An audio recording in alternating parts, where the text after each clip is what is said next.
So tonight, magkakaroon po tayo text analysis of Jonah 1, chapter 1, verse 1 to 5. This will be the, uh, Kuya Mike, i-mute muna kita. Ito magiging culmination ng ating study. Nagsabi si Kuya Ramon, may, yun, Yeah, wini-welcome po natin si Kuya Jan. Sumakto, kapangalan mo almost, no? Si Jonah na ating pong pag-aaralan po for tonight. So, if you look at the Hebrew, ganito po yung magiging itsura niya, no? Hindi ko na po babasahin ito from 1 to 5. Mamaya babasahin ko po ito per bawat talata. Babasahin ko po, no? Gusto makita. And then you can read with me with your eyes. So start po tayo sa verse 1, no? So this is, teka lang opo. This is Vayehi Dibar Adonai Yonah ben Amitai Lemor, no? So habang pinapakinggan nyo, kahit ito ay Hebrew, nagiget nyo siya dun sa yung English, ano ba itong mga lumilitaw na to na, no? Yung English rendering nito, no? No? And then so na-introduce ko kayo sa wow conjunction, 'di ba? Which is yun yung beginning ng no, yung pinaka first character ng Book of Jonah. And so it is Wayehi. So merong wow conjunction at kadugtong siya doon sa haya, no? Yung verb na haya, which is to be, no? Yung sa Genesis, sa creation story, related yung haya doon sa sinasabing let there be, no? Magkaroon, no? Let there be. At yung yung dabar, which is now na paulit-ulit yun na pong na-encounter. So it is yung practically yung word, no? Di pa kayo Ha? Hindi ba ako naka-screen share? Visible naman po. Naka-screen na po. Sige. Anyway, sige. Salamat sa confirmation. At yung huling bahagi ng verse na ito ay lemor, meaning saying. So practically sa atin, kasi meron tayong quotation mark, no? Sa kanila yung lemor yung nagbibigay ng hudyat, no? Yung clue na ang susunod na content ay yung sinabi niya. Okay? So kagaya niyan, Veaya Devar, Veaya Daber, Veaya Dibar pala, no? Kasi Veaya Dibar Adonai El Yonah ben Amitai Lemor, saying. Yan, yung kaya ko to piniresent sa ganitong paraan kasi when you read Hebrew, lalo na pag nag-open sila ng discourse ibig sabihin sagutan, usap-sagutan. Very common na makakakita ka ng ganitong format. Yung bayaha, yung bayahi, no, debar to. At kagaya ng yung sa Numbers 1 verse 1, paano sinimulan ng Numbers 1 verse 1? Basahin ko po, no? Vayedaber, no? Vayedaber Adonai El Moshe, no? Vayedaber, so yung instead na Vayehi Dibar, no? Vayehi Dibar, and the word of the Lord came to. Dito naman, He spoke, no? So yung debar dito ay ginagamit siya as a verb, action, nagsasabi. At sino yung nagsabi? Yung maliwanag na subject dito si Adonai, no? At ang kinausap niya dito si Moshe is the Hebrew name for Moses. At dito rin sa verse 1 verse 1 ng Book of Jonah, makikita natin na mayroong serye ng mga proper nouns, no? Of course, it will not stop here kasi sa mga susunod na verses, makakakita pa tayo ng ilang mga proper nouns, no? specifically names of places, no? Names of places, no? Kagaya niyan, yung Adonai na introduce kayo, Adonai, and then si Yona bilang protagonist or the chief character sa buong aklat, no? Yona ben Amittai. So Amittai, he is the son of Amittai, no? Sa kanila kasi yun yung apelyido, no? Apelyido nila ay Amittai, no? Or sabihin natin, practically you are the son of your father tapos pangalan ng father. No? At kung papayag kayo, ang literal translation na nakikita nyo na Hebrew verse 1, and it was the word of Adonai to Jonah, son of Amittai, saying. No?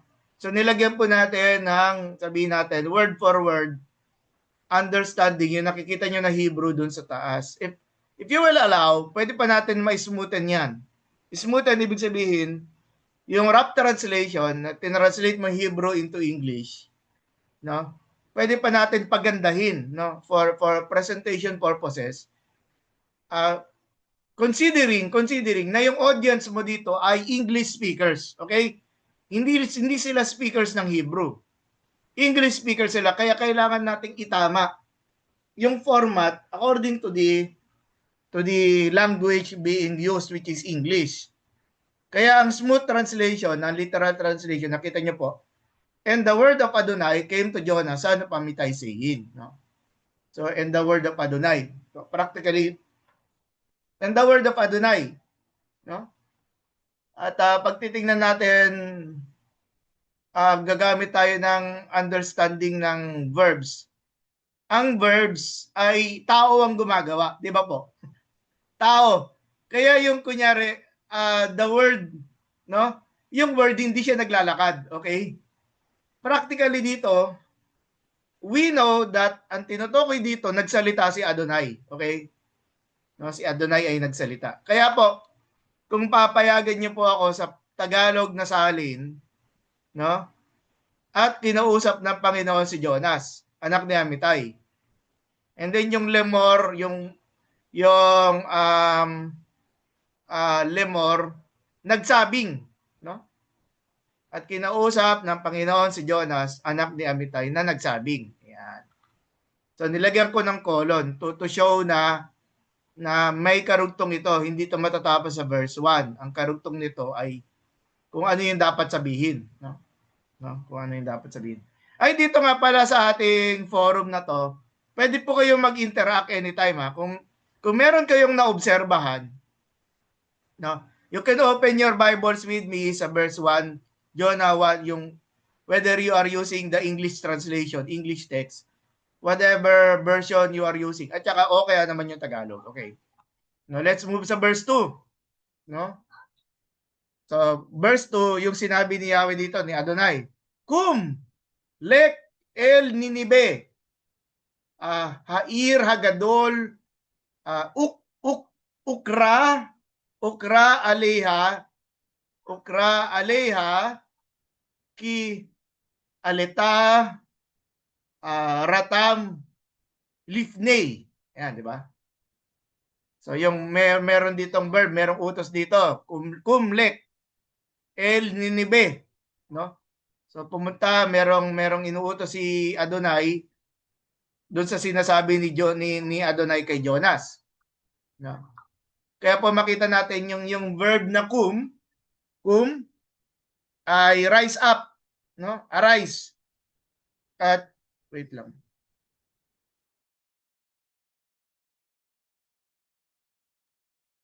If you recall doon sa gospel story, bagamat when we say gospel story, yung conversation ni Jesus sa kanyang mga disciples ay Aramaic, at makikita natin how it was written down by the gospel writers, Greek, no?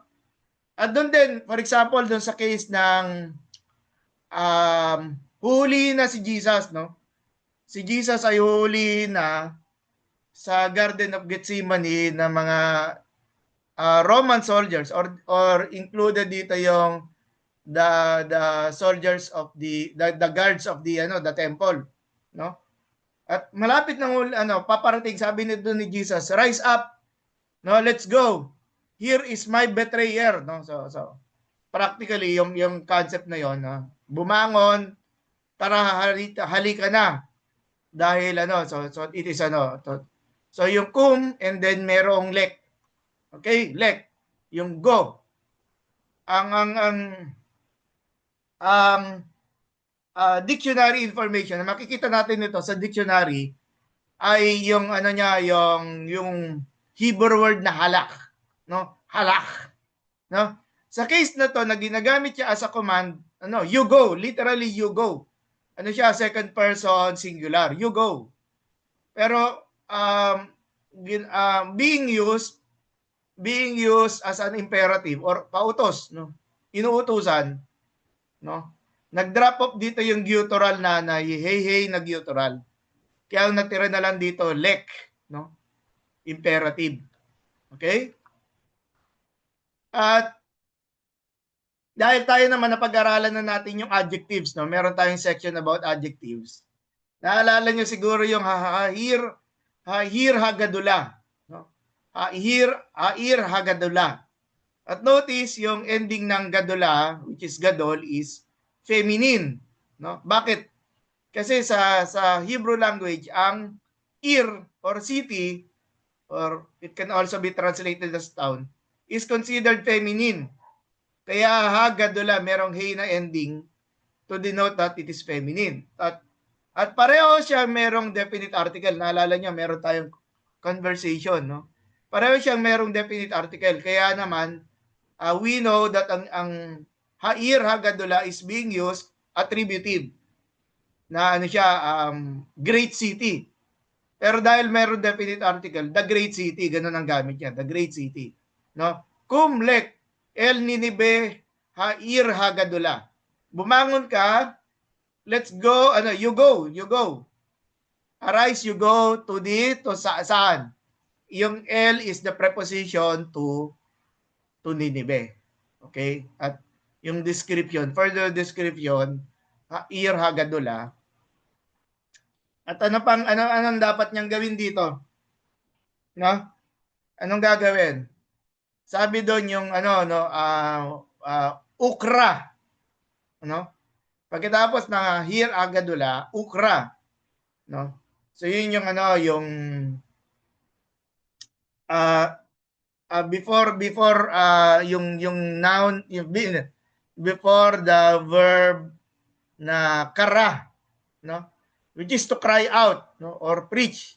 Cry out yung basic understanding sa understanding natin, as kasi si Jonah is a prophet, no.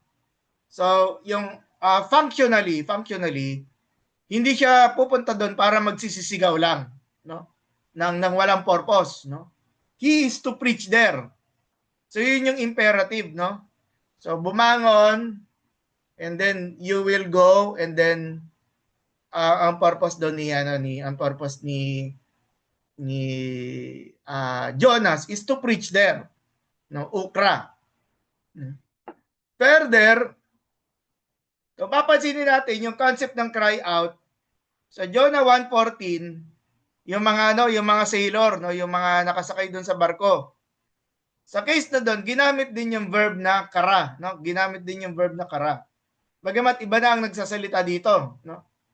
Ang nagsasalita dito, Jonas 1:14, yung mga nakasakay doon sa barko. And they were crying out, no? They were calling out for help. Sa Jonas chapter 3 verse 5, ginamit na naman yung verb na kara. Sa case na to, ang tinutukoy naman dito yung mga taong bayan sa Ninibe. Pagkatapos na gawin ni Jonas yung kanyang trabaho na mangaral, no? Using the same verb, no? Yung mga tao na nandun sa Nineveh, they were now crying out, no? Interesting kasi they were now crying out to Yahweh, to Adonai. Dito sa case na to, as a response of the preaching ni Jonas, no? As a response of the preaching, na-convict sila of their sins. At ang nagresulta sa kanila, nagkaroon ng wide repentance doon sa Nineveh. At hindi lang ito kasi pwedeng magkaroon ng wide repentance and then they still be calling sa kanilang mga Diyos-Diyosan, di ba? Given that we should say that apart from the people of Israel, everyone else within the ancient Near East, or to include pati yung mga Greeks and Romans, they were polytheistic, no? Naniniwala sila sa iba-ibang Diyos. Sa case na ito, as a result of the specific preaching nito ni Jonas, the prophet of Adonai, itong mga tao sa Nineveh, they called on Adonai. No, interesting, di ba? Interesting. At ano pa, magandang observation, makita natin dito, kahit sa verse, of course, not only sa verse 2, at yung mga continuing verses, yung paggamit ng preposition, di ba?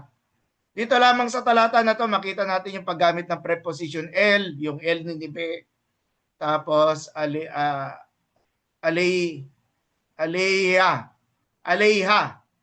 tapos yung lifnei.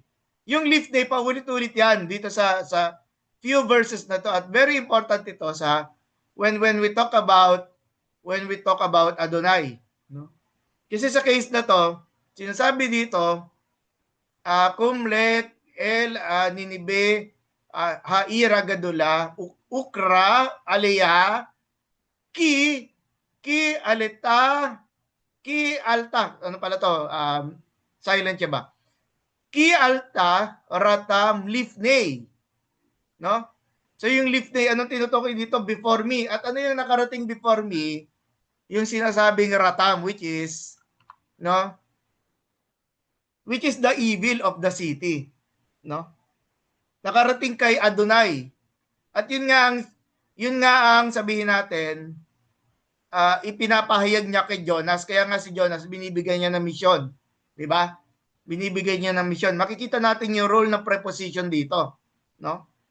Makita natin yung command ni Adonai para si Jonas ay magpunta ng, kung saan siya pupunta? Sa Nineveh. Yung El Nineveh. At sinasabi nga, aleiha, no?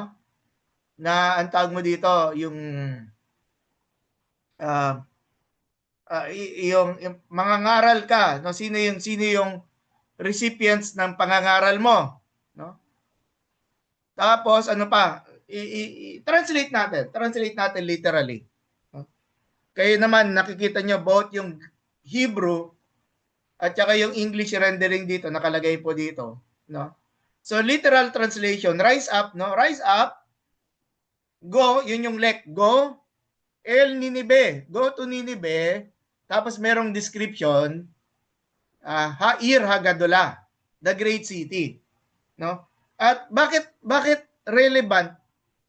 Bakit relevant yung pag-describe sa Nineveh as the great city, no?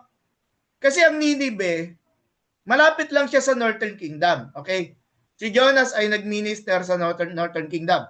Malapit lang siya sa Northern Kingdom.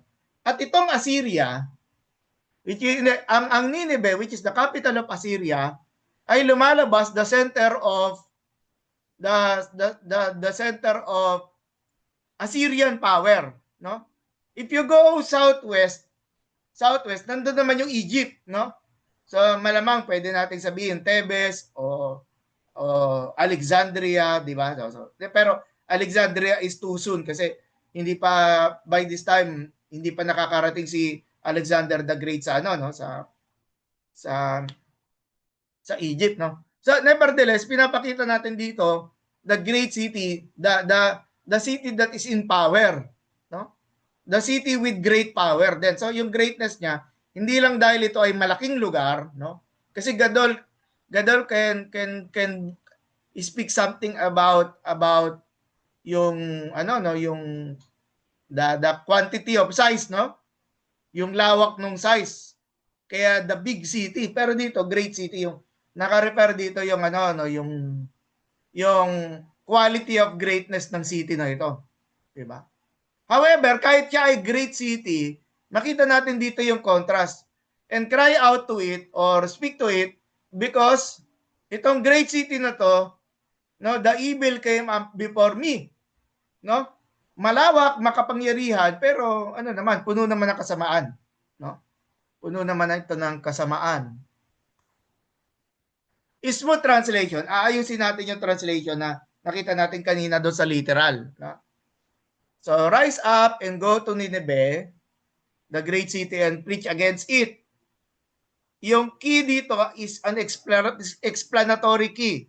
Key aleta, no? Explanatory key. Because the evil deeds, no? At deeds nino, kasi ang question is, sino yung gumawa, no? So, nilagyan ko na lang in brackets, from the city, has come up before me. No? The evil deeds. So, napakaraming tao, napakaraming mamamayan sa Ninive na gumagawa ng masama. At yung paggawa nila ng masama, it caught the attention of Adonai, no?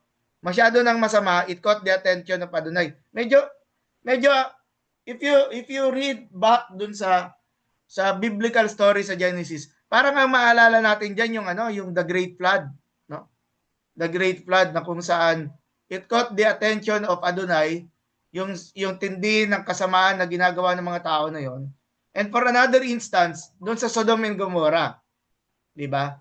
Yung merong three men o three messengers, no? Na nag-approach kay Abraham at binigyan niya ng warning si Abraham na magkakaroon ng judgment sa Sodom and Gomorrah. Sa case na to, makita natin or pwede nating masabi na yung kasalanan na meron sa Nineveh, it deserves judgment. Okay? Deserves judgment. At interesting, mamaya makikita natin ano yung magiging response ni Jonah. Alam niyo na yung response ni Jonah. Pero yung kung paano natin tinitingnan yung Hebrew text, no? Doon sa response ni Jonah. At dito, allow me sa Tagalog, tinagalog ko po yung smooth translation. Bumangon ka, no, at pumunta sa Ninive, ang malaking lungsod, at mangaral ka doon, no? Dahil ang kasamaan nila, no? Supposed to be referring yung kasamaan nito, if nito is referring to the city, pero alam naman natin doon sa city ay maraming tao. Ang kasamaan nila ay nakarating sa akin. No? Nakarating sa akin. Kaysa sasabihin natin nakarating sa presensya ko. Hindi naman tayo ganun magsalita. Hindi yun captured siya sa Hebrew pero hindi yun natural sa atin. Nakarating sa akin. So parang balita, no? So yung mga mga marites, 'di ba? Yung chismis nakarating sa akin, 'yon. Pero ito hindi to chismis, no? Binabanggit ko lang kung paano nagmo-move yung nagmo-move yung substance, no? Substance ng kasamaan, no? Nakarating kay Adonai. Pero para kayo naman ay mga naging estudyante ko before sa Greek. Ito, basa tayo ng Greek version ng Old Testament, no? Greek version or yung Septuagint, no? Anastati kay Porioteiti is niniwe ten Polin, ten Megalen kay yung mega, di ba? Greek. Polin, ten Megalen kay Keruxon, yung preaching. Keruxon en aute hoti anebe he krauge tes kakiyas autes prosmi. No? At tinranslate ko po ito sa Greek to English. Makita natin malapit naman siya doon sa Hebrew rendering. Rise up and go to Nineveh, the great city, and preach to her. Notice sinabi ko her kasi nga yung concept na in the ancient times yung cities ay feminine in form. Preach to her because the clamor, ito interesting yung yung sinabi the sins, no, yung kanyang mga kasalanan. Dito clamor. The message, the clamor of her evil, okay, is before me. No? Is before me. Kakiyas autes. Sige, Pastor Argy, meron ka reaction? Pastor Argy. Good evening po, Pas. Oh. Kasi po tinitingnan ko pas yung yung sa ESV tsaka sa King James Version po Oh. kung paano siya na i-translate. Doon pagdating pas doon sa Gadol, yung pag-describe niya ng great city, sa ESV tsaka sa King James po, ginamit hindi siya yung the, kundi that. Pero sa That atin po great naman po, city. sa Oh. atin naman nagkakaintindihan po tayo, di ba, pas na dahil meron siyang parehas na ha sa unahan, Yes, yes. ay Oh. attributive use po siya. Ay, inisip ko lang, Attributive siya. kasi pas, Kaya nga. Oh. ako inisip ko lang pagdating sa interpretation, kung ESV po yung babasahin, so pag sinabing that, ibig sabihin, tinuturo niya o nilalarawan niya na ito pwedeng malayo sa kanya, Oo, oo. kumpara dun sa the na alam niya na yung lugar, alam niya na ito yung Mm. malaking lugar. Oo. Kumbaga parang makaka-apekto siya pas doon sa pag-i-interpret ng text. Parang ganun pas yung nakita ko. Kaya hindi ko po alam kung meron po bang ibang paraan pa ng pag-translate nito po na may ginamit po ba ang King James o yung ESV para doon sa word na that. So, Oh. yun lang naman po yung Sige, question sige. ko tsaka observation Kahit ko tingnan mo kanina. itong Greek, Pastor RG, kahit itong Greek, hindi siya gumamit Aba, ng demonstrative, no? Ace yes po. Nineve, 10 Polin, 10 Megalen, the great city. So Apo. attributive pa rin siya. Attributive pa rin. And then pero bakit siya gumamit ng that? Tama ang sinabi mo. Nagbabanggit siya ng distance. Yes. Nagpapahayag siya ng distance na kunyari as a part ng orality or storytelling, no? Malayo ang pupuntahan ni inuutusan ni Adonai si Jonah pumunta sa isang malayong lugar. Okay 'yon. Kaya gumamit ng that, no? Pero mamaya pag makita niyo yung mapa, Pastor RG, matutuwa ka dun sa ibig mo pang sabihin na bakit ginamit yung that, no? Ng King James at Apo. saka ng bakit ginamit? Bakit ang translators ng King James at ng English Standard Version pinili nila yung that na demonstrative? Yes, Mamaya makikita natin bakit. Mamaya makikita Apo. natin. Sige. Sige, Sige thank pa, you sa tatanong ko po. observation ha. So ay mga kasama. Ganun po tayo. Pwede po kayong mag-react kung gusto niyo mag-react, meron kayong observation. No, ano po natin, ipasok po natin. At kasama po yung mga English Bible diyan. Yan, sige. Ito verse 3, no? Bayakom at Bayakom at Jonah libruach, no? Libruach Tarshisha Milpinei Adonai, yan na naman yung from the presence, no? Milpinei Adonai Bayered Yopa, which is Jopa, Bayered Yopa, Bayimsa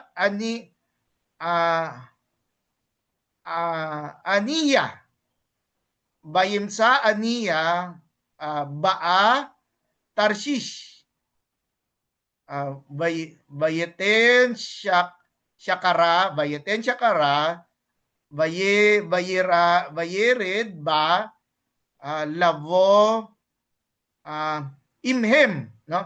Labo Imhem, Tarshisha, Milpenei Adonai. Okay? Milpenei Adonai. So, kanina sa verse 2, nakita natin yung di ba, nakita natin yung kumlek, no? Ito. Nakita natin, teka lang ba?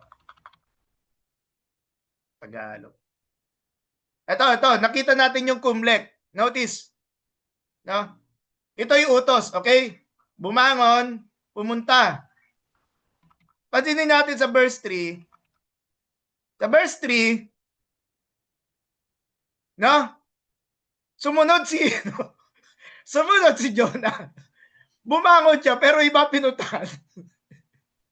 Bayakom, di ba? Bayakom. So isa, lek, el Ninibe.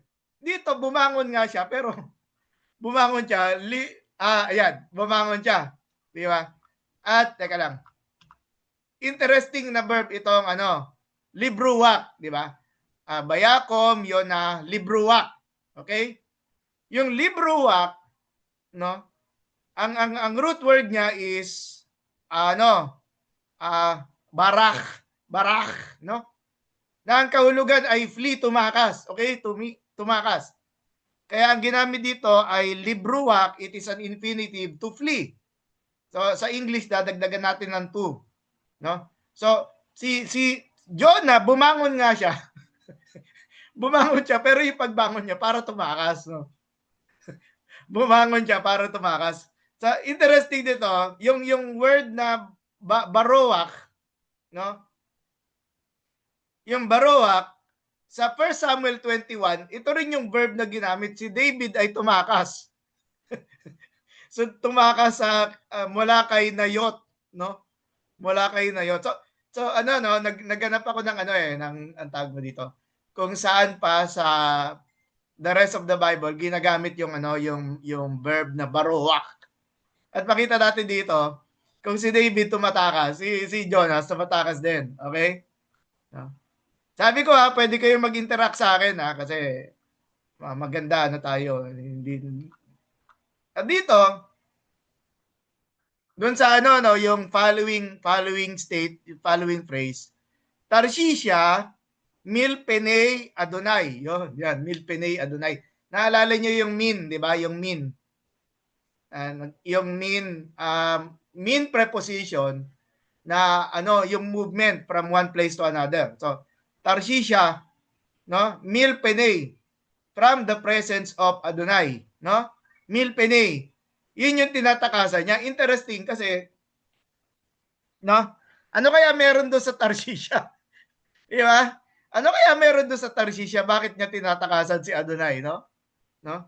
Siguro, kasi sa chapter 4, makikita natin malalim yung pagkakilala ni Jonas tungkol kay Adonai, no? Na sa Tarshisha ba wala doon yung presence ni Adonai, di ba? Tumataka siya, no? So, makikita dito. Ito. Interesting dito yung verb, no? Sa pagkatapos ng Tarshisha milpenei Adonai, yung bayered, okay? Bayered. Na ang bayered ay galing sa ang tawag mo dito, yung root word niya is yarad, okay? Yarad. Went down. No? Went down. Anong significance nito? No? Went down. No? Kasi when you look do sa verse 2, no? Went down. Si Jonas, he went down. Na ang purpose nun is geographically speaking. He was coming from the north, no? Hindi kasi specific sana nilagay ng Bible author kung saan siya naroroon, si Jonah, no? What we know that si Jonas ministered sa Northern Kingdom. Okay? Nag-minister siya sa Northern Kingdom. And so, when he was going to Joppa, so he went down geographically. At pwede nating masabi, when you look at the map, it goes down. Or we could further say that he was going down from a higher elevation to a lower elevation. Okay? Higher elevation, lower elevation. So, pwedeng pababa siya. No? Pero doon sa verse 2, ang sinasabi doon ni Adonai kay Jonas, kaya nga niya inuutusan inuutusan ni Adonai si Jonas na magtungo sa Ninive kasi nga the evil has come up. Okay? So yung isa goes down, si Jonas was going down. Sa verse 2, the evil has come up. At this is, meron siyang resemblance, no? Ito. Sa case ng story ni Babel, no? Story ni Babel. Kung akala mo naging tao. Istorya ng pagpapatayo ng Tore ng Babel. Sinabi doon sa Genesis 11:4, come let us build. Okay, come let us build. Gumawa tayo ng isang malaking tore na aabot sa langit. Okay, come let us. At doon naman sa 11 verse 5, sabi doon, anong naging response, no? And Adonai said, and Adonai came down, no? Vayerad Adonai. So yung verb na vayerad, no? Vayerad. Vayered. Vayered Adonai. So makita natin yung verb, no? Meron siyang dynamics. Sa verse 2, yung kasamaan ng Ninive has come up, no? Has come up. Naalala natin sa case din ng Genesis chapter 1, no? Sa Genesis chapter 1, yung evil, no? The misery of the people in Israel in Egypt has come up, di ba? No? Has come up. Kaya nga inutusan ni Adonai si Moses, si Moshe. So makita natin dito yung similarity ng task ng prophet, no? No? And Adonai came down. Vayered Adonai.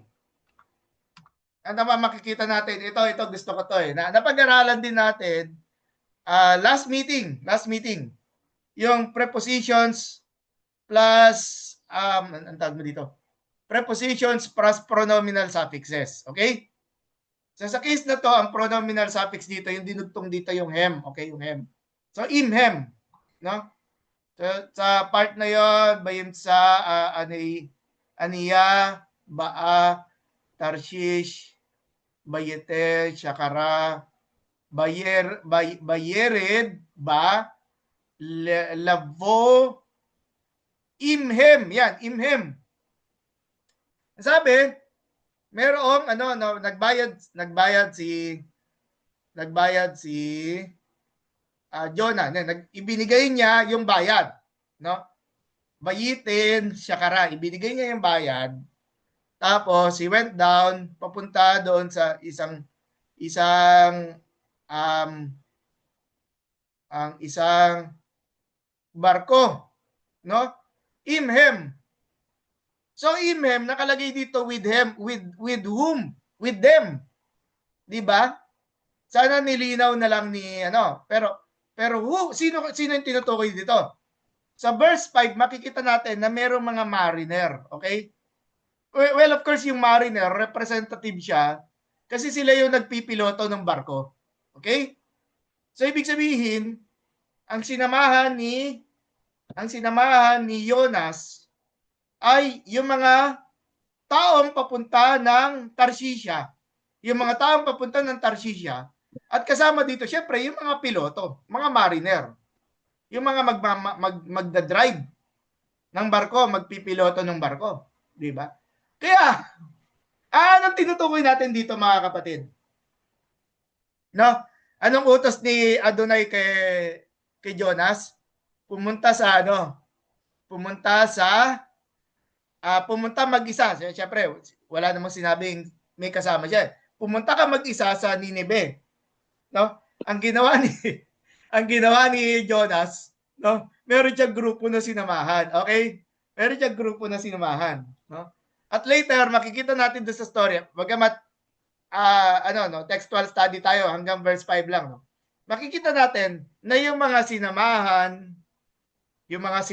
ni Jonas doon sa barko na ito ay mga pagan, di ba? You just look at chapter 1, nandoon yan. Ano pa makikita natin? Again, tulad ng sinasabi ko, pwede kayong mag-interact sa akin kung may nakita kayong observation, no? So ito 'yon, Tarshisha, yung last part ng Hebrew. Tarshisha, Mil Penei Adonai. Yan, Mil Penei Adonai. So from the presence of Yahweh. No? Interesting. Kasi dito sa verse 3, dalawang beses binanggit yung presence ni Yahweh. Okay? No? Doon sa first line, Bayakom, Yona, Libaruak, Tarshisha, Mil Penei Adonai. So makikita natin dito na mayroong contrast between Tarshisha at saka Adonai. Okay? For the very purposes, sasabi, hindi naman dapat dito, ang contrast dito, lugar sa lugar. Bakit ang Diyos, tapos lugar? So, interesting din, no? Bagamat mahirap na siguro ma-recover sa yung past, ano kaya meron doon sa Tarshish? No? Sa Tarshish. Nung time na ito na nangaral si or nangusap si Adonai kay Jonas, no? Interesting. Kasi binanggit dito, tapos inulit na naman siya. Sa last part ng verse na ito, no? Imahem, Tarshisha, Milpene, Adonai. Di ba? Ano yung meron dun sa ano? Ano yung meron dun sa Tarshisha? No? At yung concept, no? Mamaya makukuha niyo yung sagot. So, dito pa lang tayo sa verse 3. Makikita nyo, hindi natin lubusang alam historically ano yung mga nangyayari doon. Pero interesting kasi when you get to 1 verse 10, no? Yung 1 verse 10, ano yung meron sa 1 verse 10? Ito yung sinabi niya na yung mga kasama niya doon sa barko. Na alam nyo mga kasama niya doon sa barko, no? Alam ng mga kasama niya sa barko, may pagka-religious din yung mga kasama niya sa barko na itong Jonas na to, na kasama nila, na syempre magkakaroon ng mga tanungan anong gagawin mo, anong business mo, negosyante, no? Negosyante, meron akong negosyo doon ng mga tela, ganyan, no? Ikaw, anong purpose mo? Ako tumatakas ako kay tumatakas ako kay Adonai, di ba? Tumatakas ako kay Adonai. Kasi yun yung na-get nila doon sa 1 verse 10 Tumatakas sila kay Adonai. No? At dito, interesting din yung paggamit ng poetry. No? Yona sounds like Ania. No? Si Jonah, yung pangalan ni Jonah, kasi marami namang pangalan sa sa Old Testament sa name sa Bible no. So it appears na parang katunog no. If you are going to push it further, yung first three words no. Bayakom, Yona, Libruwak. Okay, Libruwak. Yung Libruwak katunog din nito yung ruwak na nandoon sa verse 4, yung wind no. Ruach Hagadol, no? Yung great wind, no? Pero medyo skip muna natin 'yon. Kasi dito, no, Yona, sumakay si no, hindi lang sumakay. Nakatagpo, okay? Yung tingnan no, pansinin niyo yung verb na bayimsa, no? Bayimsa. Nakahanap ng aniya si Jonah, okay? Nakahanap. At doon sa matza, bayimsa, no? Yung concept ng matza, he found, no? No? Interesting kasi he found. Si Jonah ay nakatagpo ng barko, no? Anong sense nito? Anong sense nito? No? Sa case ng, 'di ba ano yung nangyayari? Si Jonah, tinatakasan niya si Adonai. Tumatakas siya, no? Tumatakas. Kaya doon sa case ng si Jonah nakatagpo siya ng barko. Pero saan siya natagpuan ni Adonai, di ba? Natagpuan siya sa barko, na tumatakas, di ba? Natagpuan siya. So merong yung paggamit ng verb dito, merong humor, no? Storytelling siya, pero parang merong sense ng humor doon sa doon sa case na to na paggamit ng si Jonah ay kapangalan ay barko, no, yung kapangalan, no. Ano pa? Note that Tarshisha or Tarshish is found 3 times in verse 3. Okay? Paulit-ulit siyang ginagamit, no? At repeated ito again in 4 verse 2. No? So 4 verse 2 nakalagay English text, "Oh Lord, is not this what I said when I was yet in my country? That is why I made haste to flee to Tarshish." So nagbibigay siya ng paliwanag sa chapter 4, no? We all know the story. Hindi winasak ni Adonai ang lungsod. Ha'ir Hagadula. Hindi winasak ni Adonai ang malaking lungsod na ito. No? So dito again, bakit ano yung role ng poetry dito? Bakit paulit-ulit? No? Paulit-ulit, makikita natin dito yung desire. Yung desire ni Jonah ay hindi sa pagsunod. Okay?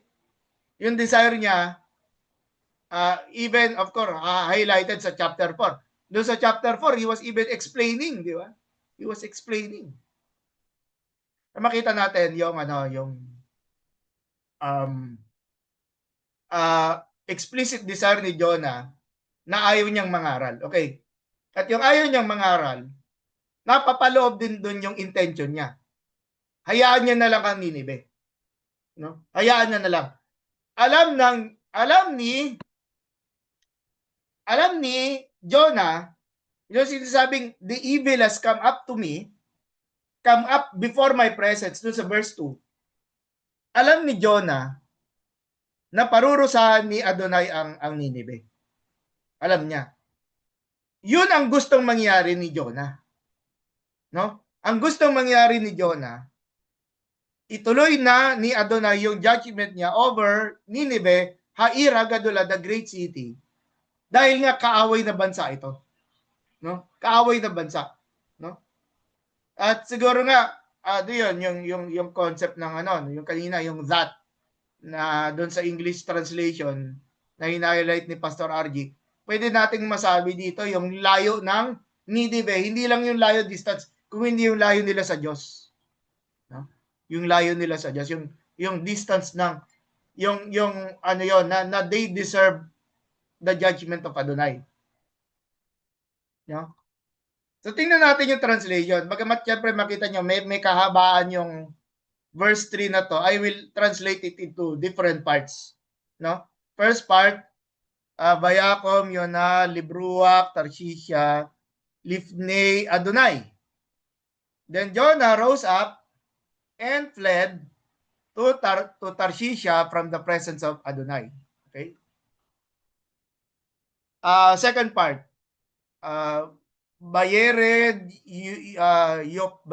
Yopa, Vayimsa, Aniya, Baa, Tarshish.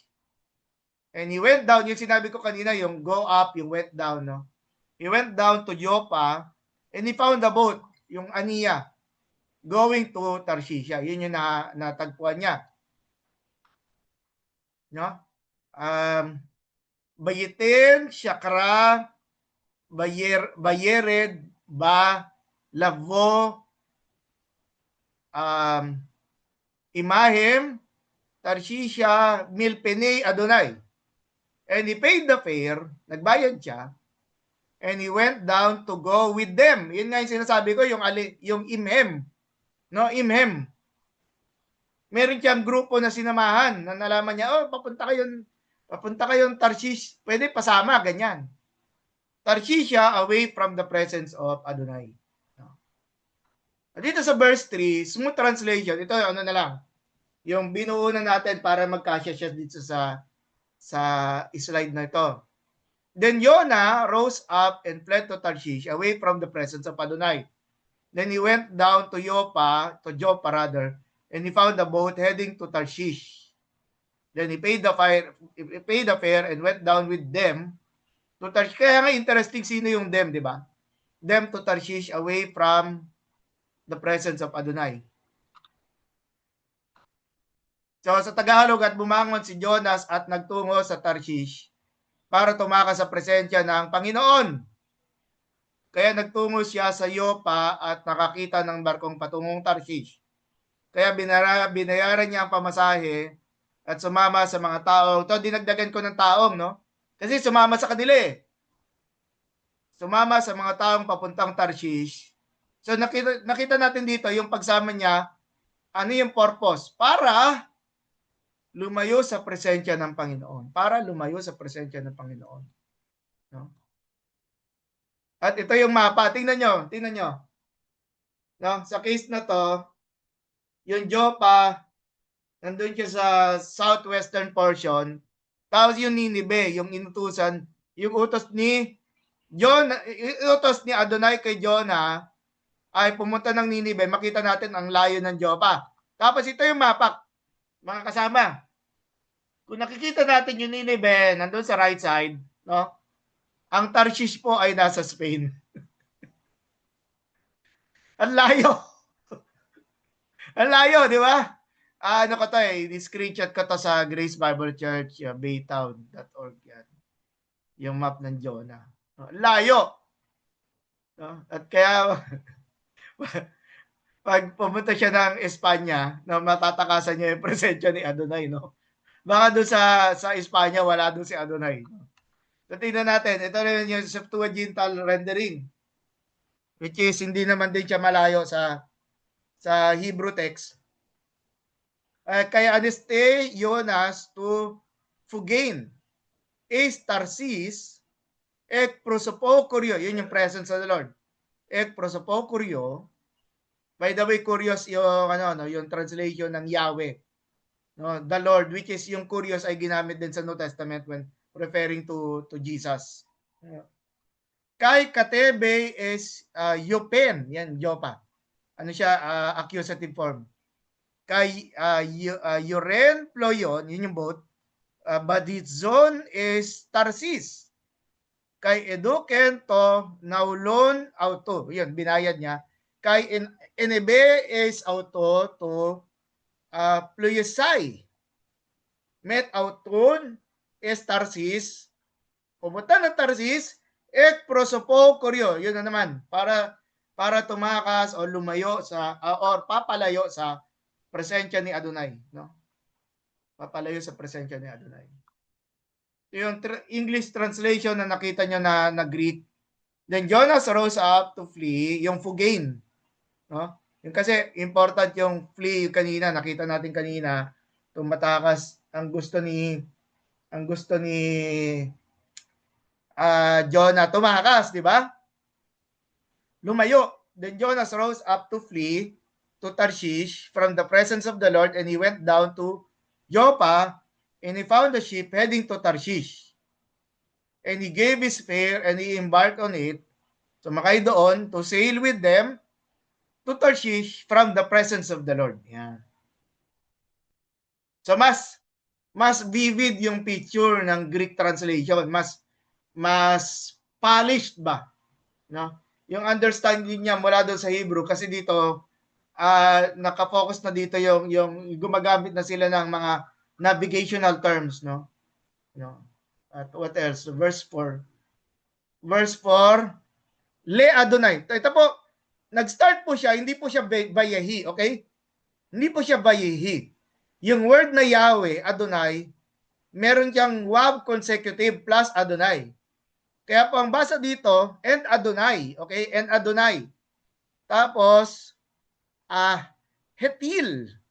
Ve Adonai Hetil, Ruach Gadol. Ruach Gadula. El Hayom. Yung dagat. Sa dagat. Bayehi, so yung isa Le Adonai, ito naman Bayehi. Bayehi si Ar. Bayehi si Ar Gadol. Bayom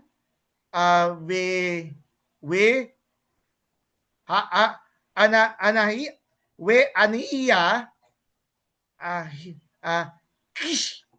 kishba, no? Kishba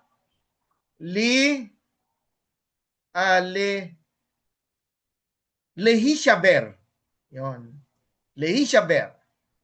At notice, yung unang verb na makikita, di ba? We Adonai, Hetil. So ano bang meaning ng Hetil? Yung Hetil ay galing doon sa verb na tol, na ang ibig sabihin ay he hurled, o sa atin inihagis o binalibag, no? Be thrown. Later sa Jonah, hindi to 1 verse 5. May mali ako dito. Hindi to 1 verse 5. Then ang tawag, they hurled the cargo. Ay, oo. Sige, ano nga ito? Jonah 1 verse 5. They hurled. So using the same verb, doon sa una, si Adonai yung naghagis ng malakas na hangin. Okay? Practically, this is he feel. So he feel it caused. Ang Diyos ang nag-cause. Si Adonai ang naging sanhi. Pero sa Jonah 1 verse 5, using the same verb, inihagis ng mga nakasakay sa barko yung mga cargo. Nilagay ko po cargo, no? Kasi literally vessels, mga things, no?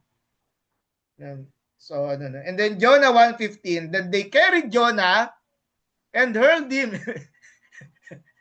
So makita natin, no, sa isang chapter, 3 beses ginamit yung verb na hurl na tool, no?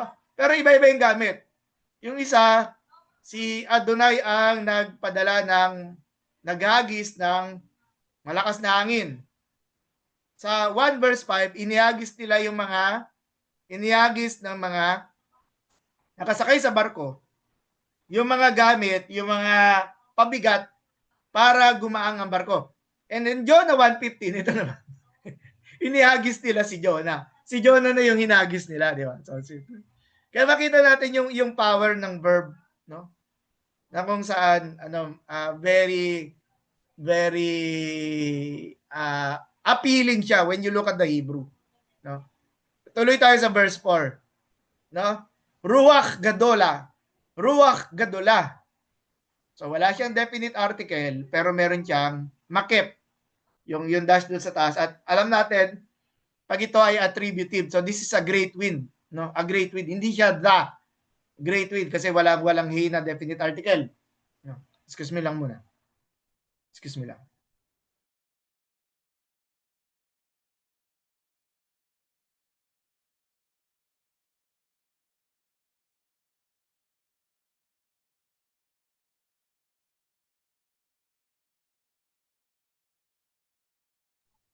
Okay, going on.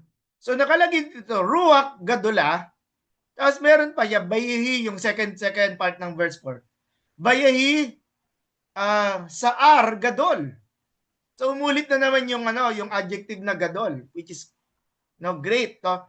So a great wind, si Adonai, naghagis siya ng malakas na hangin, at ang naging resulta ng paghagis ni Adonai, there was a great storm. Okay? Nagkaroon ng malakas na bagyo.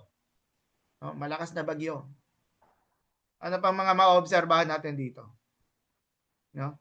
Yung paggamit ng preposition, paulit-ulit. At saan patungo?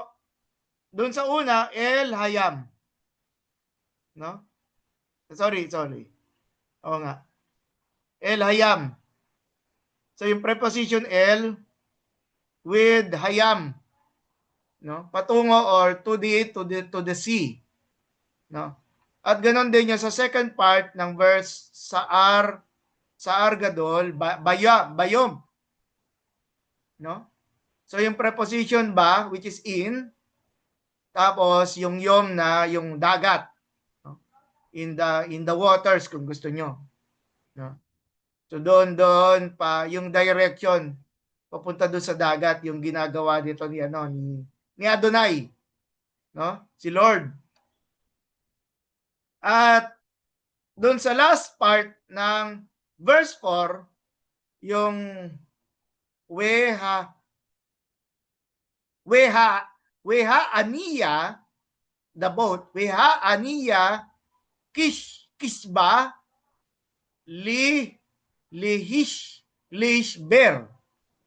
no? So yung cause and effect, dahil doon sa paghagis ni Adonai ng malakas na hangin, the ship was about to be broken, no? The breakup, shebar, no? Passive kasi yung barko, hindi naman yung barko ang nagko-cause ng breaking. Yung barko ang nakakaranas ng breaking, no? Kaya passive. Nagiging nasisimula siyang na mabasag, no? So nifal, passive breakup na merong preposition li, no? So and the ship began to lehisber. Lehishaber. Basa niya. Sisimulan na mabasag tuloy, na mawasak. Mas naangkop yung mawasak, bagamat yung break kasi naka-focus dun sa yung shell, yung katawan ng barko. So literal translation, then Adonai, caused to hurl. No, yung sinabi ko nagagis, no? A great wind on the sea. And there was a great storm on the sea. Then the ship began to break. Then the ship began to break. Okay? Tagalog. Kaya nagagis ng malakas na hangin ang Panginoon sa dagat. No? Hindi ko pa na-check yung Tagalog translate, paano translate ito ng mabuting balita. Pero tinay ko lang na naghagis ng malakas na hangin.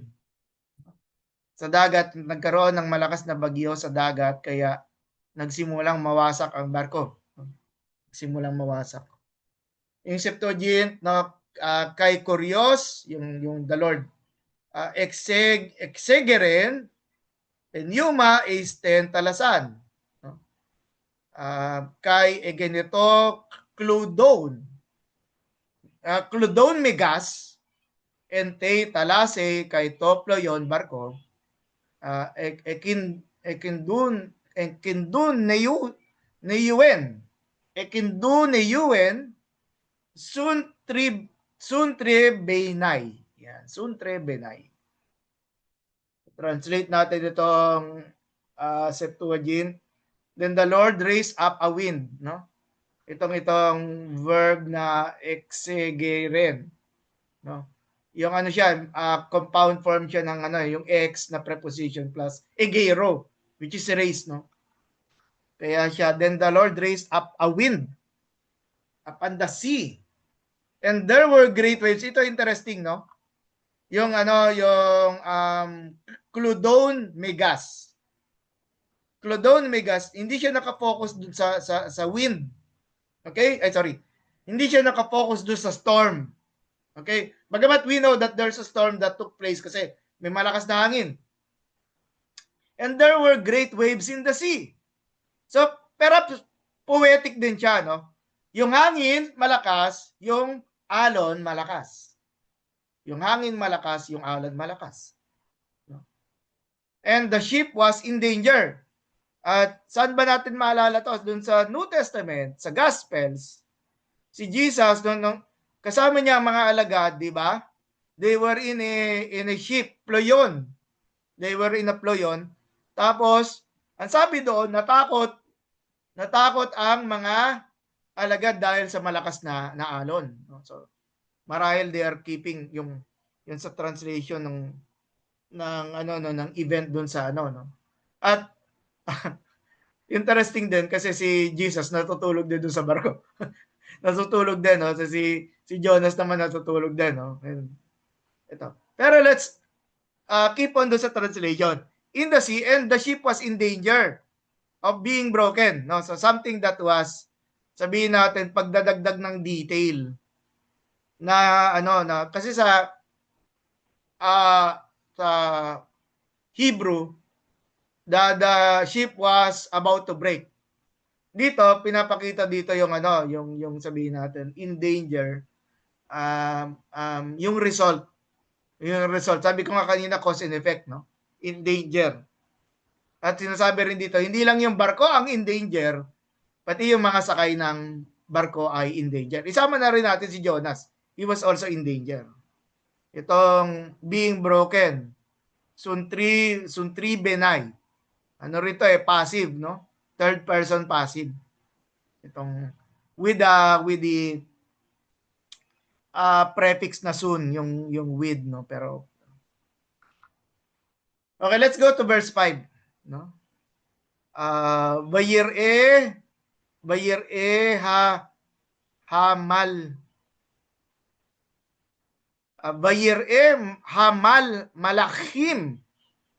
Baye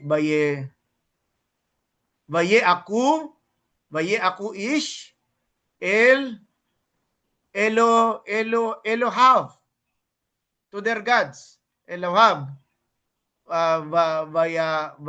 bayatlu, yun sinasabi kong tool kanina na nagagis. Bayatlu et hakelim, yung vessels. They threw the vessels. Asher ba'anaya were in the ship. El hayom. So from the ship to the sea.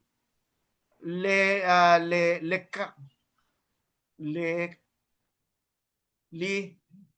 hakil mats matselihem last line. Weyona yarad, ayun na naman yung yarad, yung go down. Weyona yarad el yarketi, no, el yarketi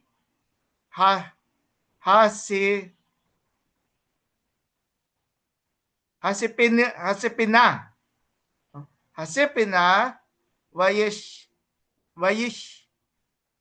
wayishkab vayeradam.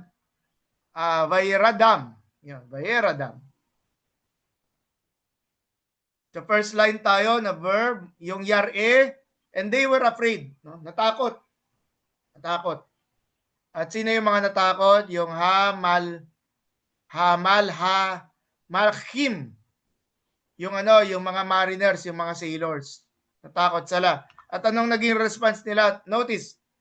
And each man, ayun, bayits eku ish Elohaw. No? And each man called out to their God. Tingnan niyo yung reaction ng mga tao. Natakot sila and ang reaction nila, they called out to their God. Pero si Jonah was running away. Di ba? Nakita natin dito yung contrast, no? Nitong mga taong ito, mga nakasakay sa barko, no? Kahit sila ay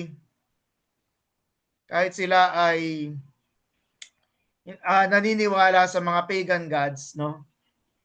They called out to their God, no?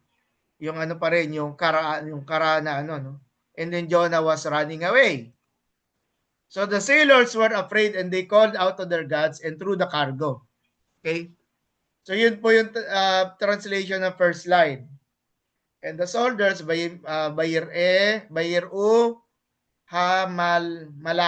malachim, the sailors were afraid and they called out to their gods and threw the cargo. Yun yung translation ng first part. No? Yung Yona yarad, but Jonah went down on the side of the ship. Okay? Tapos yung last two words, last three words pala kasi merong elan.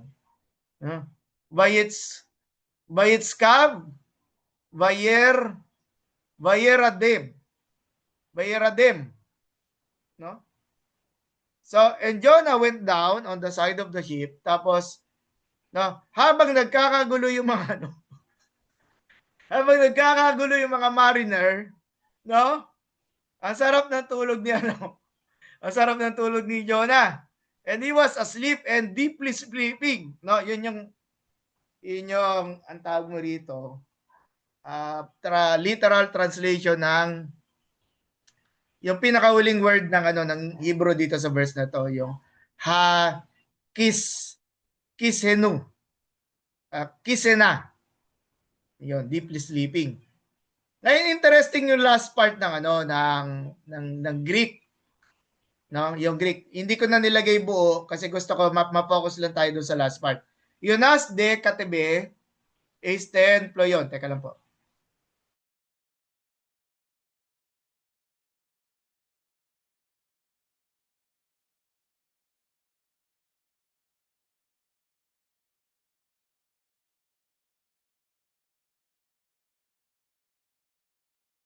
Dito sa case na to, nakikita nyo yung Greek. Yunas de katebe eisten koilen. Tu ployon. Kay ekateo den kay erigken. Ang gusto kong pansinin dito yung last word niya, erigken. No? Nakalagay na naman yung translation.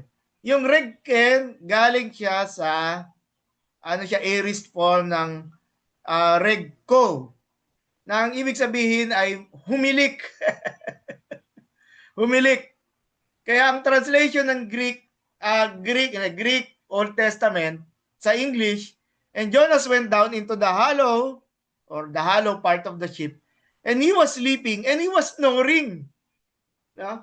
Yung sa Hebrew is natutulog siya ng mahimbing, and he was having malalim na pagtulog. No? At dahil po dyan, makita natin dito yung contrast ng characters, di ba? Doon sa taas, nagkakagulo yung mga nagkakagulo yung mga mariners. Nag-aagi sila ng mga bagay-bagay para lumuwag, para gumaang ang barko. At makita naman natin dito sa contrast, sarap ng tulog ni Jonas. Yan, sarap ng tulog. Napaka-peaceful niya, Napaka-payapa, Sarap siguro matulog. Pagkatapos nito, masarap matulog. Okay. Natapos na po tayo doon sa ating 5 verses. Summarize po natin bilang encouragement at saka pasasalamat na rin sa Diyos sa buhay nyo na nakatapos kayo ng pag-aaral na to. Hebrew 1 lang, Na meron 2, meron 3, pero dito sa ating kurso, sa pag-aaral natin sa CBSI, sapat na yung Hebrew 1 para magkaroon kayo ng pangbukas na pagtingin ng mga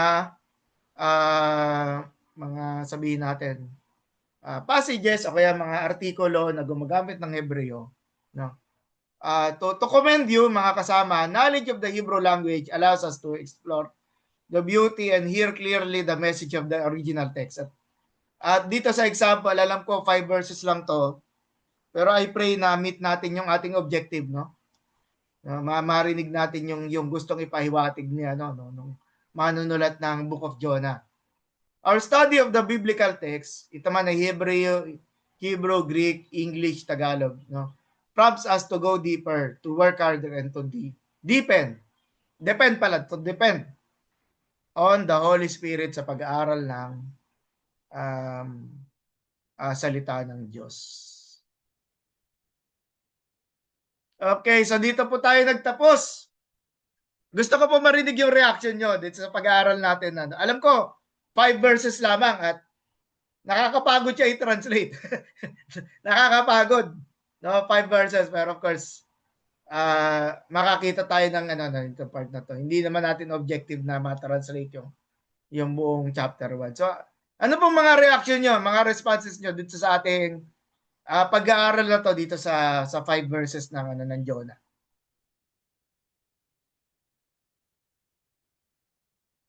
Sige, si Jonathan, si Brother Jonathan. Hello po, magandang gabi.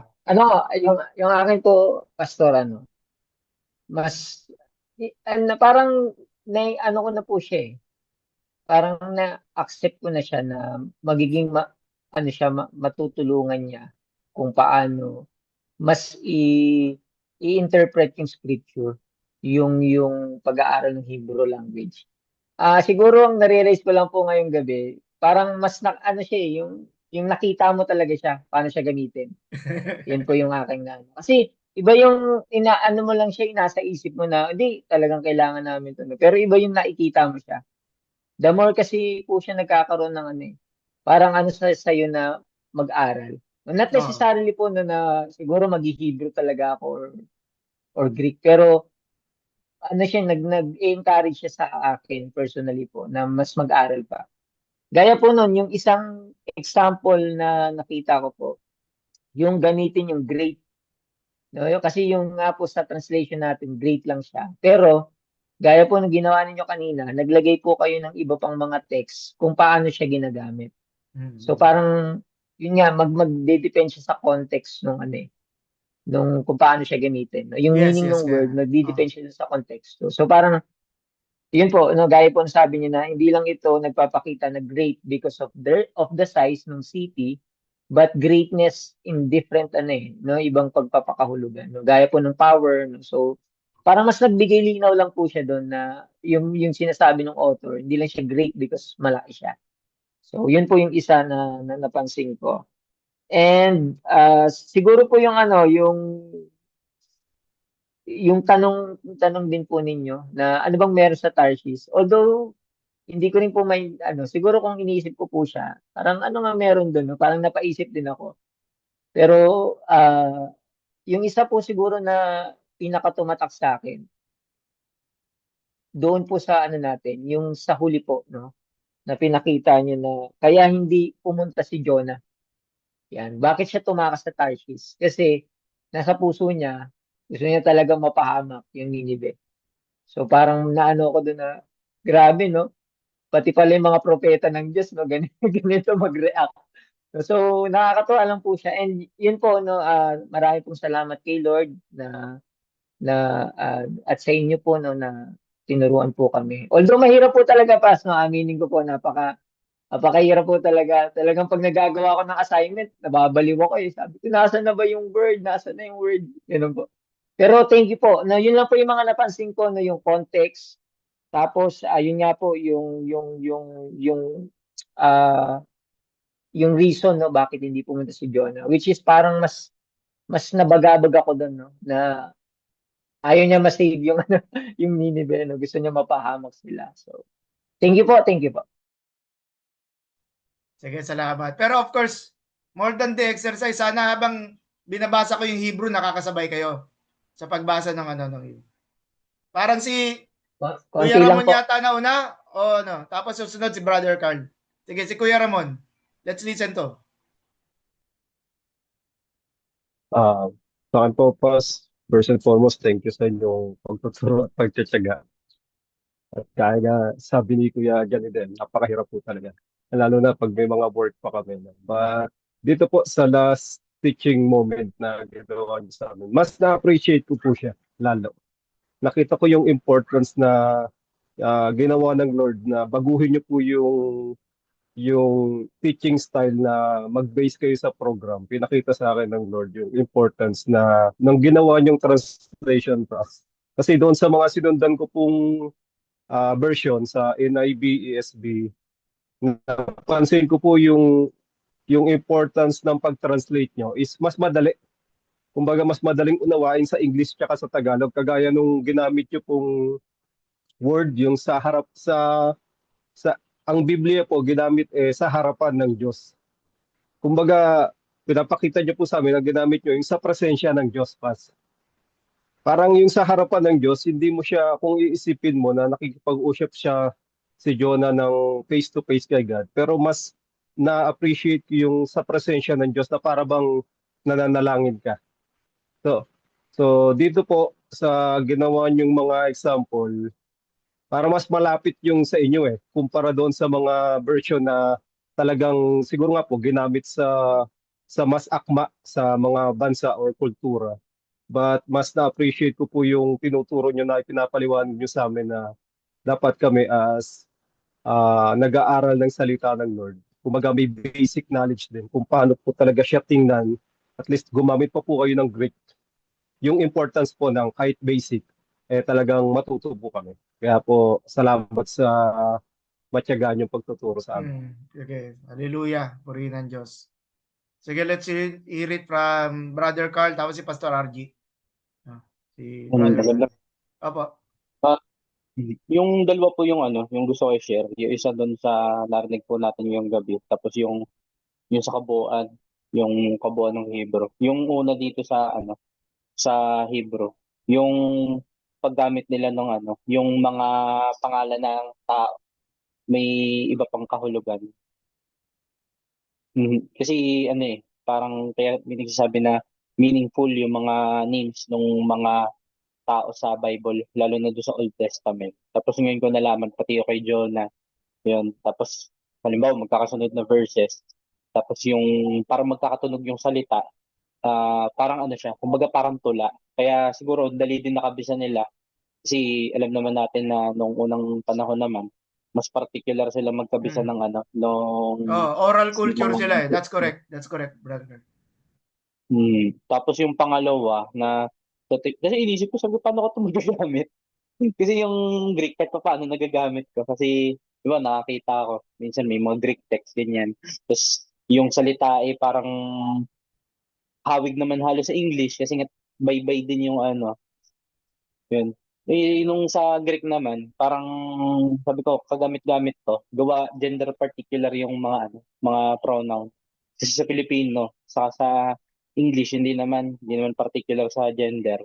Sobrang importante nun. Tapos pangalawa, pag ano, kasi sa Genesis, kung titignan natin yung dynamics nung Trinity, kung halimbawa titignan, parang sigat lang lagi yung nababanggit. Pero pag nakita natin sa mismong sa Hebrew na may Elohim, tapos 'di ba, sinasabi natin isang Diyos, pero ba't naka plural in form yung kanyang pagkakalimbag, pagkakasulat. Kumbaga dito napapatunayan kaagad yung Trinity. Tapos ang isa pa, yung kanyang mga suffixes, yung mga kumbaga yung mga pantukoy ganyan, particular din sa gender saka sa bilang. Maganda din po eh. Siguro ano lang, parang aminin ko din naman po na yun eh parang ano lang, parang kumbaga sasadyain mo bang gamitin. Ganun. Di naman tulad ng pag nag-aaral ka ng Bible, pupunta kang KJV para direkta mo makita. Pero ito kasi, ano naman to, kumbaga sa mas malalim na pag-aaral, kumbaga mas manamnam mo yung paano nga ba ginamit yung salitang Diyos sa Genesis, yan, lalo sa Old Testament. Parang dito ko po siya na-appreciate. Yun lang po. Purihin ng Panginoon. Thank you, Brother Carl. Sige, si Pastor RG, merong ano. At yung iba pa, yung gusto mag-share. Sige, pagkatapos si Pastor RG. Sige po. So yun, una po, salamat sa matyagang pagturo rin po sa si ni Brother Moon. Sobrang na-appreciate ko po itong study natin. Kasi katulad nga po yung nabanggit ko kanina sa observation ng that great tsaka nung the great. At naalala ko doon sa yung kayo rin po pas nagturo sa amin ng hermeneutics po, di ba? Actually, ito rin po yung papers tsaka study na isinabit ko po sa inyo. Kaya nung kanina pinapaliwanag niyo siya sa Hebrew, iniisip ko kanina, sabi ko, tama ba yung mga nailagay ko doon sa paliwanag? Kasi bilang mga ngaral, napakahalaga ng context. Kaya para dito ko po nakita na hindi sapat na makita lang yung kung paano to na-translate doon sa English language o sa Tagalog, kundi kung paano to mas naiintindihan ng original reader sa panahon po nila. Katulad po nung ginawa nyo, hindi lang siya basta tinranslate sa paraan na madali naming maiintindihan, kundi sa kung paano siya naging paano nyo siya tinranslate pas ng may pag-iingat based doon sa rules ng grammar ng Hebrew. Kaya sa akin kanina nagre-reflect ako, sabi ko, ang dami ko pang kailangan aralin. Nakita ko kung gaano pa kalawak yung study pagdating sa pangangaral. Kaya hindi talaga siya biro, hindi madali na mangaral, lalo na yung accountability natin po as preacher and pastors na nangangaral ng salita ng Panginoon. Kaya sabi ko actually ngayon po mas lalong nag-ignite yung passion na bumalik doon sa kung paano to maingat na inaaral sa panahong yun at paano to maingat na maipapangaral din po sa panahon ngayon. So yun Pas, thank you so much po sa lahat ng inyo pong tinulong po sa amin. Salamat po. Yung sinabi mo, Pastor RG, no, at para sa lahat, no, yun po ang is carefulness po talaga. Nag-aaral tayo nito para talaga maging maingat tayo. Magkaroon tayo ng sense na, of course, at the back of it, bakit ba tayo nag-iingat? Kasi accountable tayo we are accountable for every word, no, na sasabihin natin na lalo na kung ini-influensya natin yung community of faith. Sige, pakinggan natin si Pastor Rigor. No? Tapos baka merong gusto sumunod kay Pastor Rigor. Good evening po, Pat. Opo, good evening. Una po, salamat sa sa pagtuturo nyo. Talagang excited ako nung magkakaroon na ng Greek 1, sabi ni Pastor Dan. Pero pala nung dumating the moment of truth, sabi ko, ang hirap pala nito. Kasi po, bakit ko nasabi? Nung college ako, hindi ko gusto ang English eh. Yung pala napakalaking bagay na natutunan mo maigi yung English. Ano po yung paggamit ng preposition, yung mga articles, yung mga adverb, adjectives.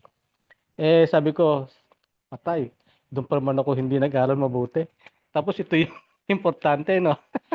Pero actually, ito pong ginawa natin, translation, na-appreciate ko maigi kasi nung ginagawa namin kami nagta-translate, hirap na hirap ako eh. Ewan ko siguro kung yung mga kasama ko ganun din ano. Pero itong naririnig mo pala habang binabasa tapos tina-translate, napakaganda pakinggan na papaano mo ginamit yung o paano niyo translate yung word for word na yung mga verbs, yung mga nouns, pronouns, saka yung mga attributive ano po.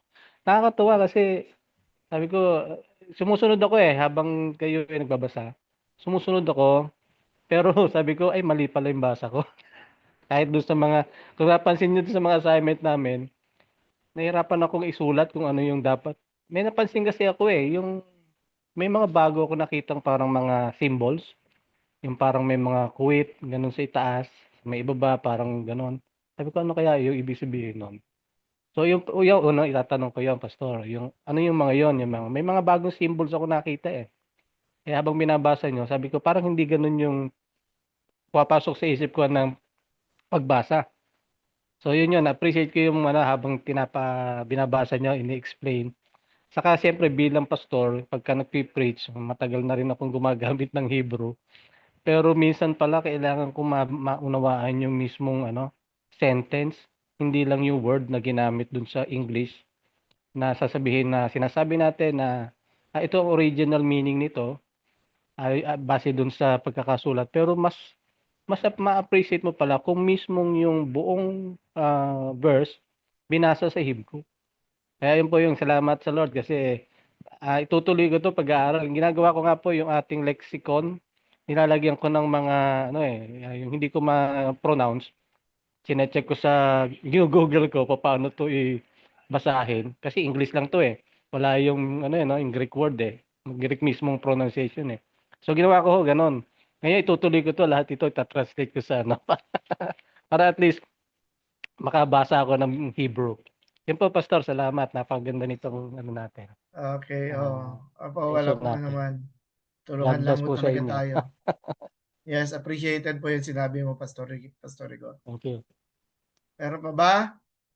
Again, we thank you. Nandito si Kuya Jan, no, na nag-join sa atin.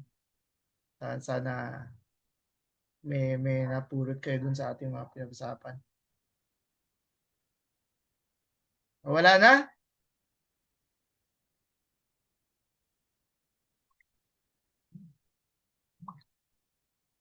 Hindi ko alam kung ano. Anyway.